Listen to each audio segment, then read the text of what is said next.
Hello, here we go. It's the Cop-Out Podcast.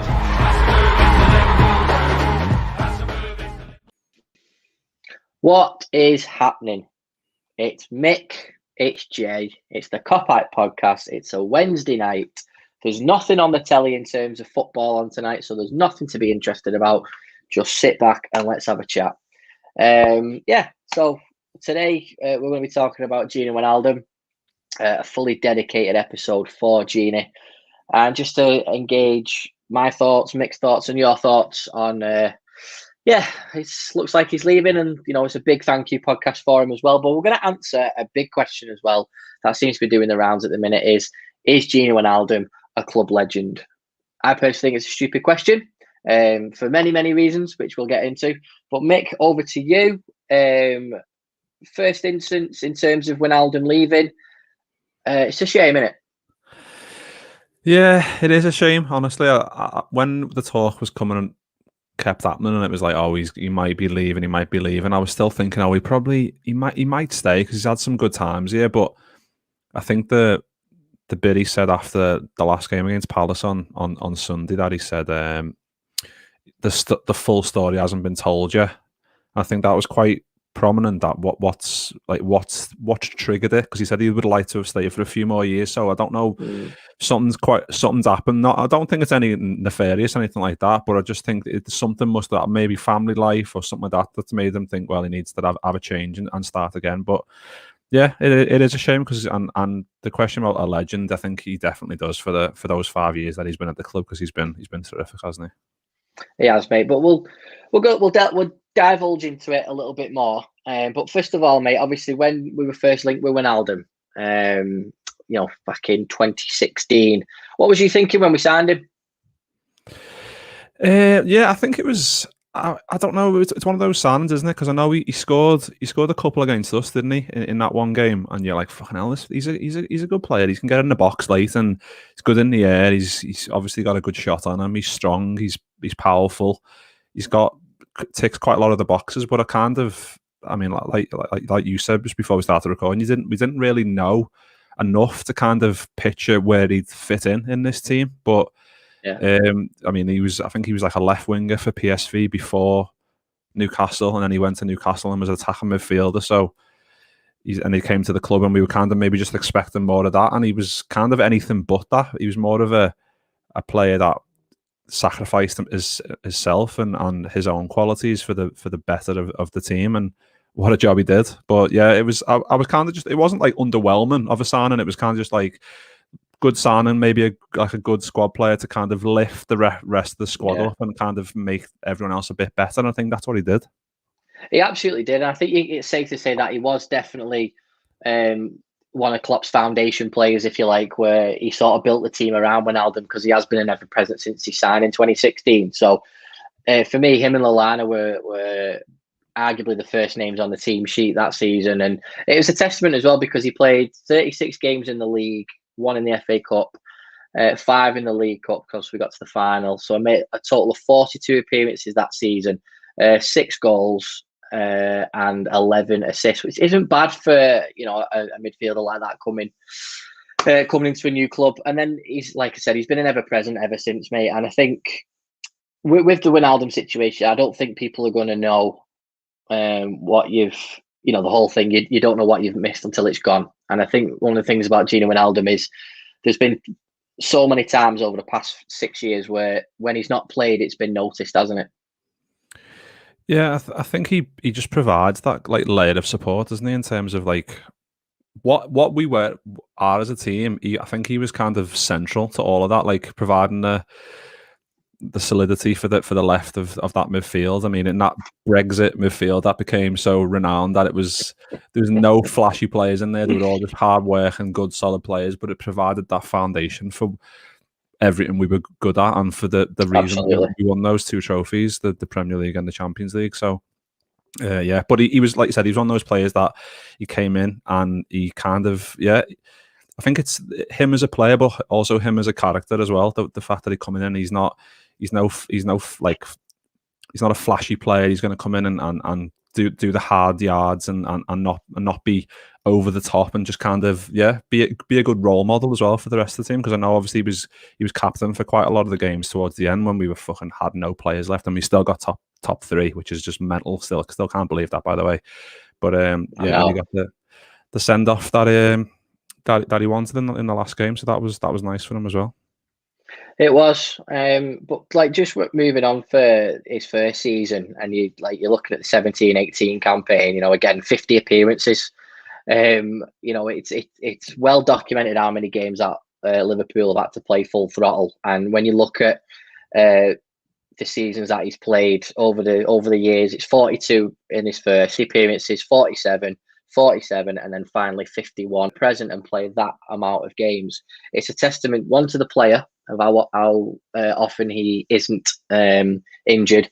For your perspective of what the thing that you like to say is the best ability is availability, and again a testament to how much of an ever-present he is in Klopp's side, and he just shows that as well. And I think a lot of people appreciate it is when people were in the ground on Sunday, they had sort of a new appreciation for Gini Wijnaldum a little bit, because it's all right watching the footy on the telly, but you sort of don't see what he does, and you sort of see him do the dirty work sometimes, and what we're missing. But when you're at the ground, you have a chance to watch him and see the impact he has on the game. Yeah, and like Chris says there, Klopp said built on his legs and his lungs, and I think he also said like built on the character that he is as well. But yeah, like those stats of the amount of games he's played is just ridiculous, and we know like this year, case in point, Oxlade-Chamberlain being injured, Keita being injured, Henderson getting injured, and at the start of the season we were like, fucking hell, who's going to play midfield, because we've got that many options. It kind of came down to Gini and whoever else was fit. Whoever else was, obviously the defence got obliterated, so Fab and Hendo went back there. Gini was still on his own, and obviously we got Thiago in, which helped a lot, but he was kind of an ever-present in there. And I think once you take that away, it'd be the same with Salah as well, because looking at Salah's stats, like the amount of games he's appeared in over his years, and he's in the 50s every season as well, and you can't put a price on that, how that being that available all the time. True, and you're spot on, mate, because Salah's played 51 and Robbo's played 50. So between the three of them, they're the ones that have been the ever-presents this season, and it says everything. So just going to jump into a couple of comments. Chris Kelly bumped him another one. He says he has a few Newcastle mates, and they really wanted to keep Gini at the time.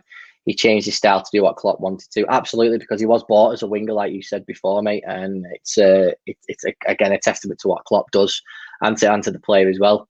Dickinson 87, are you, mate? You okay? Feel so sorry for the friends and families of the 96. Absolutely, yeah. It's not something that we wanted to cover on today's show, obviously, but you know the circumstances of what's gone on. This is going to be going on and on again, and it's such a bloody shame what's gone on. I think it's fucking disgusting. The government has a lot to fucking answer for, and so does the justice system in this country, Mick, doesn't it? It's a fucking joke yet again that those families are having to go through this again.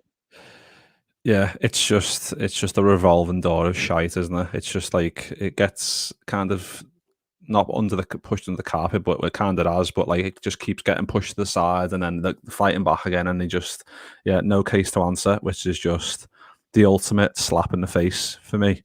I mean, personally, I didn't have anyone involved with the families and whatever who sadly died that day, but I know a lot of people who did, and it's not even about that. It's like Liverpool as a community, like the city and everything like that. That's kind of took a hit from this, and it's kind of paved the way for like that stereotype of like Liverpool fans and Scousers, and that's kind of it's all like interlinked, and it kind of stems from that, which is.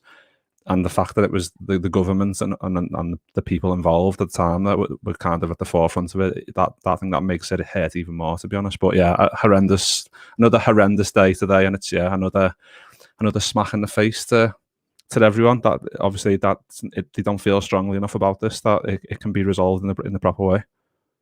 Absolutely. But one thing we know about the Hillsborough Family Support Group is that they're there for each other, which is absolutely fantastic, and they just won't let it lie. But again, it's we're not good enough to comment on such an important topic as well.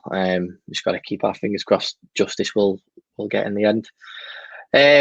Just coming back to the Gini Wijnaldum thing, mate. Again, we're just looking on his appearances and stuff like that, and in terms of his goals, he scored 20. He scored 22 goals for Liverpool. And you think, like, for a midfielder, that's poor over the years, but he wasn't bought as a goal scorer. But you look at some of the goals that he's been scoring against, and the teams he scored against. He scored against the likes of Atletico, Roma, City, Chelsea, Barcelona, famously. Everton. I think that, there's only Man United he hasn't bagged a goal against, which is just phenomenal for a team like for a player like him who doesn't tend to score goals for Liverpool, even though we know how prolific he can be for Holland. But again, we've got to stress that it's a different type of game that he plays. But again, there's been some massive moments for Wijnaldum, hasn't there? And I just think it's like we might as well just come on to it now. The Barcelona game, mate. And Dicko's coming here and said, "I'll never ever forget the Barca goals, especially the second one. People literally went flying." Absolutely, mate. Yeah. Yeah, it was just that moment where like you see Gini coming on and it's like his face is like fucking Klopp, you little bench me bastard. Yeah, and he's like fuck this, and then he goes and does that and scores those 2 goals, and it's just that'll go down. Like for that game alone, he's a legend. Literally everything else apart, that game, he's 100% a legend. And obviously, like the other goals you mentioned, like Roma, there was a boss one against Bournemouth where he chipped the keeper. There's a header against City.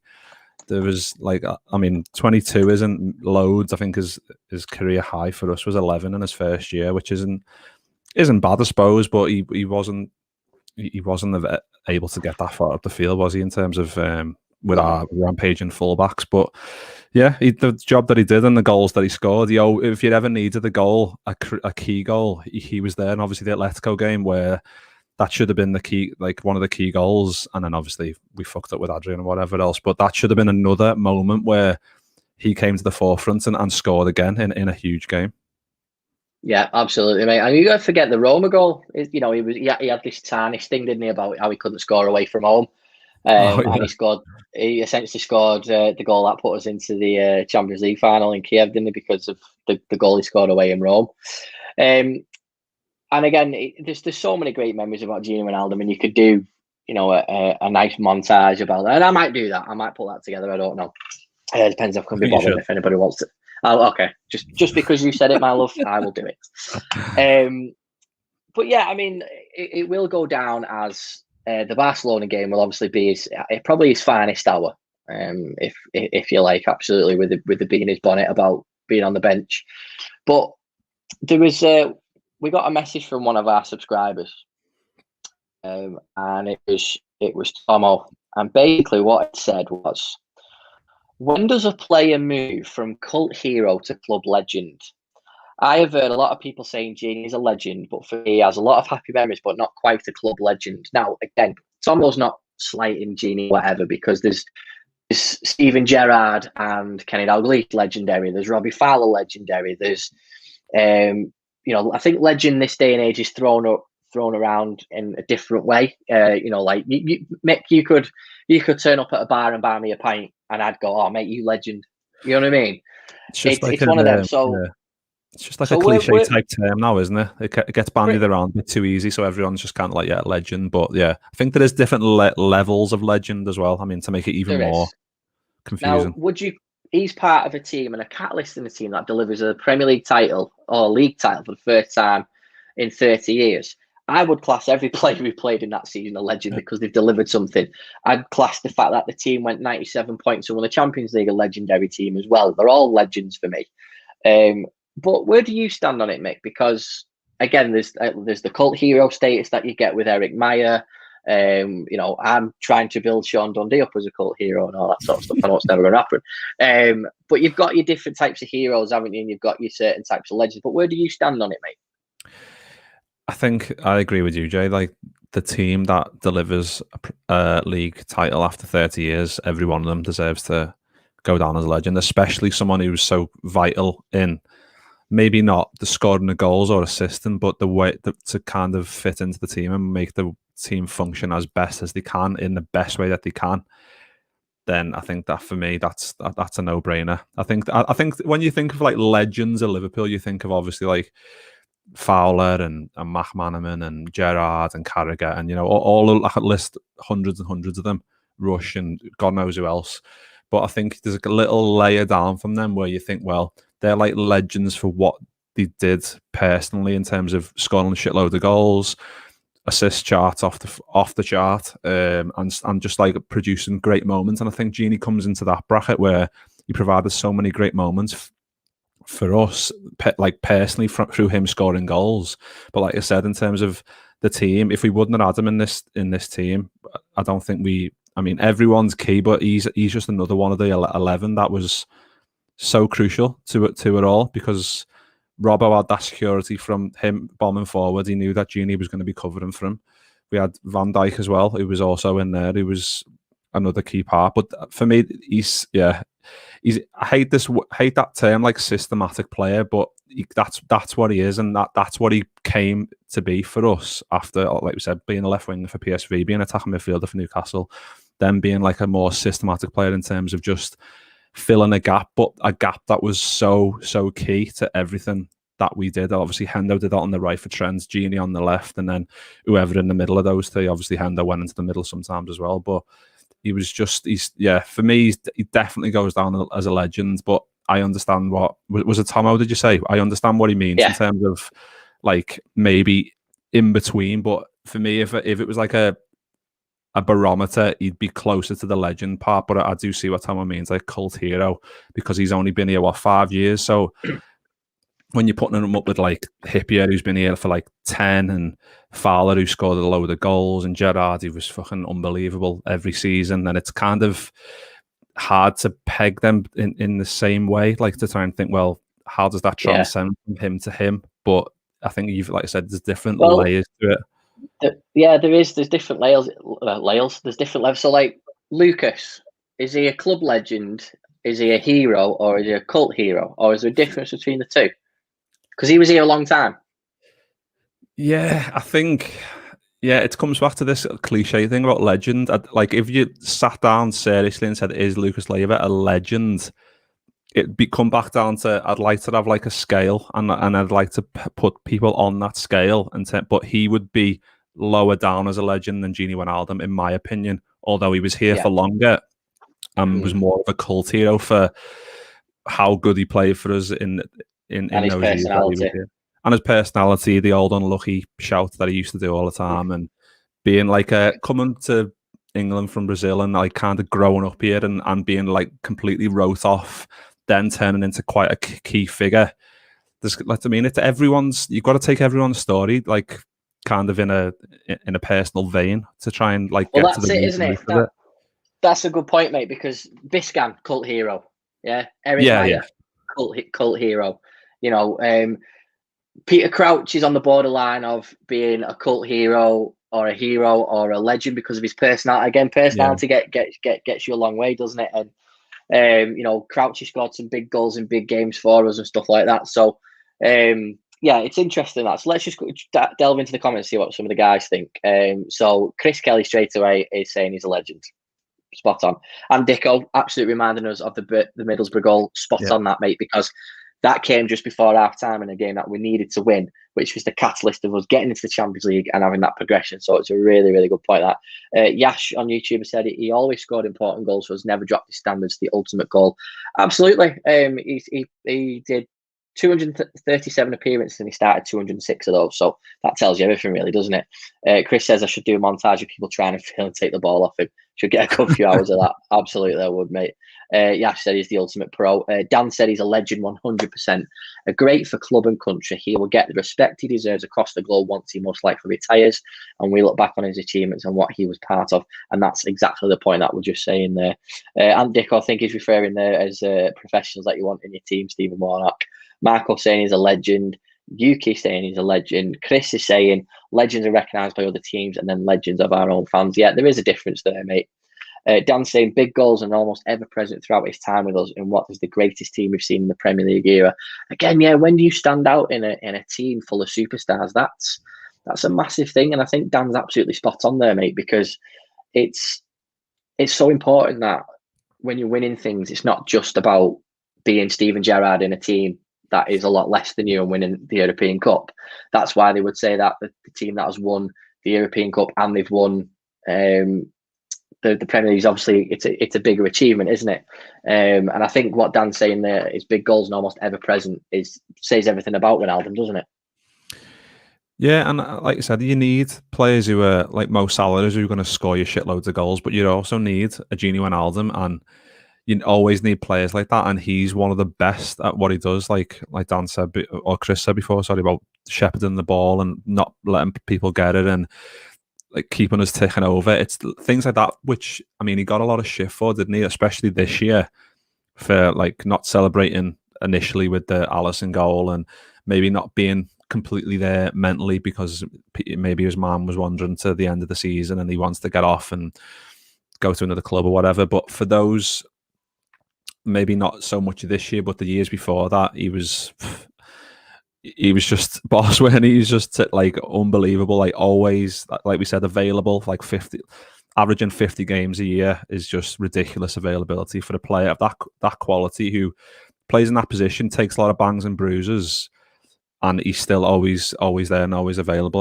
and always was for those years that he was at us. So yeah, we will miss him. It's one of them, and it's like I mean, I keep saying Mo Salah because I fucking love the fella, but it's one of them that you don't realize until he's gone, that because we'll probably look back next year and maybe we won't be going, oh, we really miss Gini, because I'm hoping we don't have that many injuries that we'd go, oh shit, we need Gini back. But you missed having that in there. You miss having that player who's always going to be around and who's always available. And if God forbid you do get more injuries, you've got someone there to kind of just be, well, I'm always going to be here, because they've got that durability about them. And I think that's something you can't, like I said before, you can't really put a price on that on being available for that amount of time. And yeah, it is a shame. I mean, I wish we were doing this and it's like, oh, Gini's staying, but it looks like he's off to, I think, Barca, isn't it? So yeah, it certainly looks that way, mate. And again, just a quick quiz question for you, because I like putting you on the spot, so you can't cheat.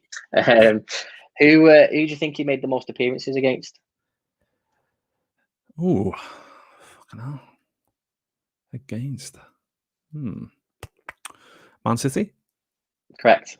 Oh, get in. So in terms of the teams he's faced the most times, if you're thinking about squad rotation, Man City, 13, 12 for Southampton, 12 against Arsenal, 11 against Tottenham, 11 against Leicester, 11 against Chelsea, 10 against United, and 10 against Everton. They're the double figures ones who's made the most appearances, and that tells you anything that he's a big game player. Yeah. And I think when you look at it, when you look at the teams that he's faced once, it is night and day. So yeah, it just shows you that how much of a big game player and how much Klopp loved him and wanted him in the lineup all the time.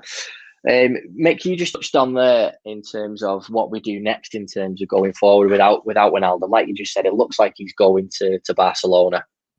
There was a bit of a dabble with the Bayern Munich stuff earlier on this week, was it? But it does look like Barcelona is his next destination. Aguero looks like he's going to Barcelona again. I think Barcelona fans will probably really love him, the fact that he'll be playing for them now, so he's not playing against them. Be interesting to see what kind of reception he gets. But he'll do well over there, won't he? Yeah, it'd be interesting to see if he makes Sergio Busquets finally tweet again, because he hasn't tweeted since that night. I don't know if he's locked his phone or he's fucking been kicked out of his Twitter account. God knows, but I hope he's all right. But yeah, he's gonna like Marco says here, like he's curious about how he can take the Dutch team going forward in a different role than Liverpool. So he's looking forward to that. Obviously, Marco, a Dutch fella. So yeah, I mean, it's going to be got a very good team. But I'm curious as well to see how he'll fit into that Barca team. I mean, with fucking all the players they've gotten, and if they're adding Wijnaldum and Aguero into that mix, that's going to be some good going on the free transfers there. Fucking hell, I mean, they're going to be asking for big wages, but you don't get any better than those two to slop straight into your team, do you? But yeah, I mean, I think he's going to be suited to it. I'm looking forward to see what position he plays with them, whether he plays in the national team, a position of more of a attacking midfielder, or I mean, I think that's what maybe might have swayed his decision a little bit more, that he can go and play that role and get forward, because we know he likes to get forward, doesn't he? He likes to score goals. We know he can do that. I think he's got a good one this season. I can't remember who it was against now. Edge of the box, curl the top corner, top right. I can't remember who it was against now. Yeah. But stuff like that where he's capable of, and if he's in the right positions, more often than not, he's going to score for you. So, but yeah, I'm also interested to see what Liverpool do and who Liverpool get in to replace him.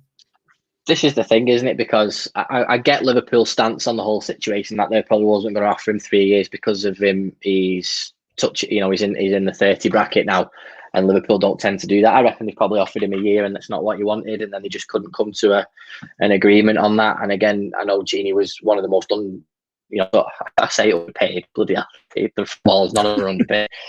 In terms of the level of the performance that he gives and what he adds to the team, you probably would say he was unpaid and he wanted more money. So, yeah.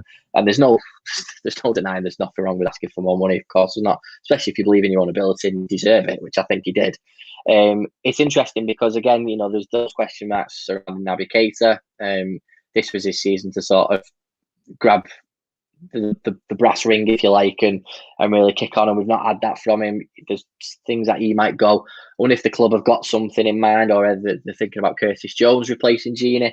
What do you think? Do you think that there's someone on the horizon for Liverpool in terms of the Gini Wijnaldum replacement? I know you can't replace him, or do you think because the midfield is going to be Thiago, Hendo, Fabinho? That's your first choice, isn't it? That's your first line. Yeah. To quote ice hockey, but what would you do?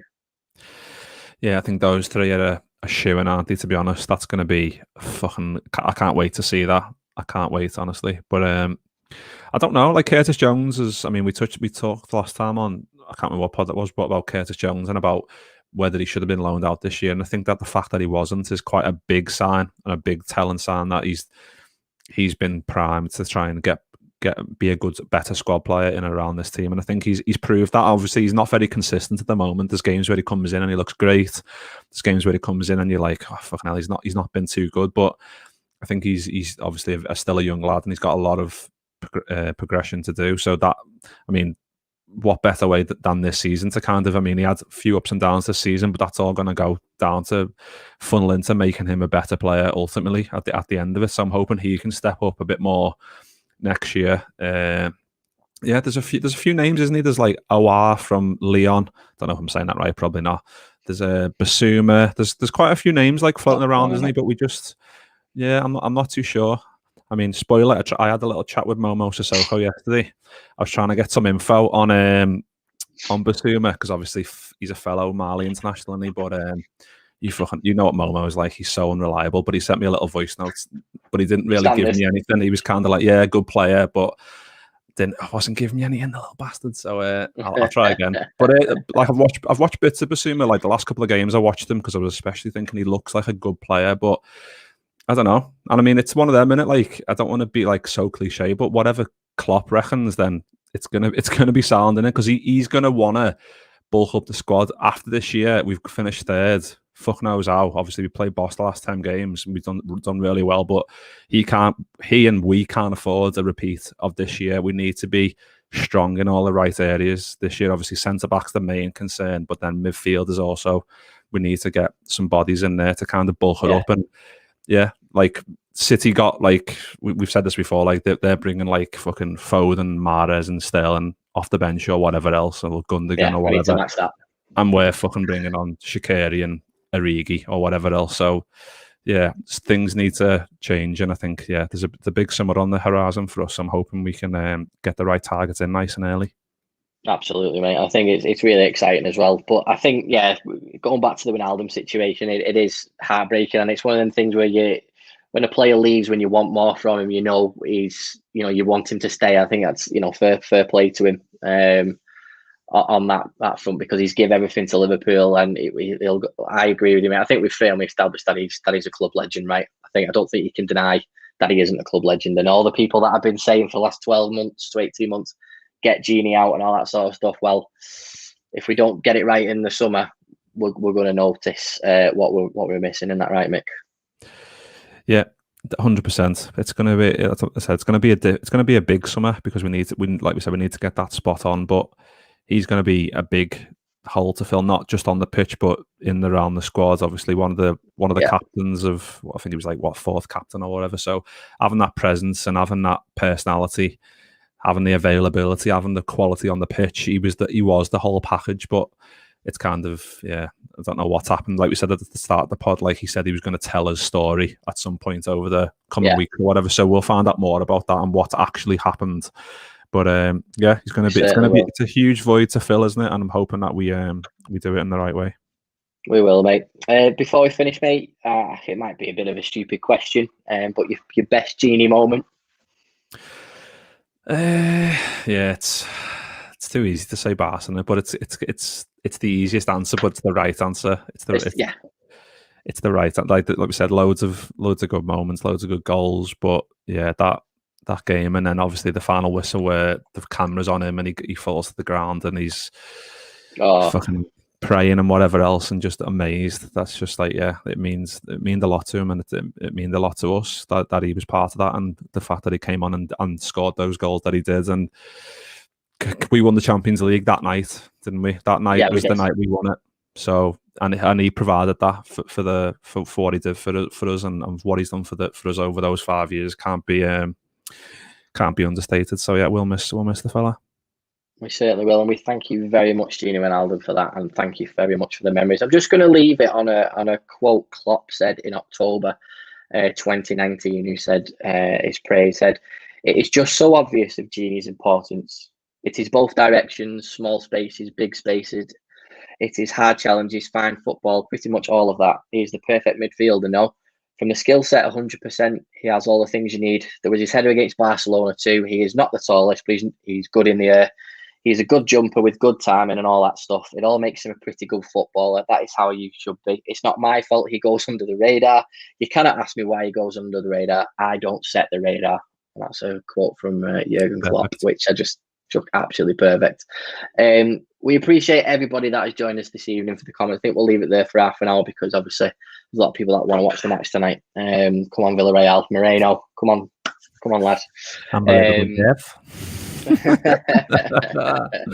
Love that. And Marco's absolutely spot on as well. We won't sing his song as much anymore. Absolutely. Well, I think his song will probably be what Luis Garcia's song, because Garcia left and we carried on singing that as well. So I'm sure we'll always do a little cheer for Gini Wijnaldum, and hopefully, fingers crossed, we might draw Barcelona in the Champions League again, because we fucking qualify for it. Get in. But yeah, thank you to everybody that joined us in the comments. We really, really appreciate it. For those of you that haven't joined us live, let us know in the comments your thoughts on Gini Wijnaldum. Obviously, we said, is he club legend or is he a hero? Or, is it the right time to leave or whatever? You let us know your thoughts in the comments, and we appreciate it. So that was our little thank you to Gini Wijnaldum. We really appreciate you guys joining us tonight. And yeah, have a good week, and we'll see you next time.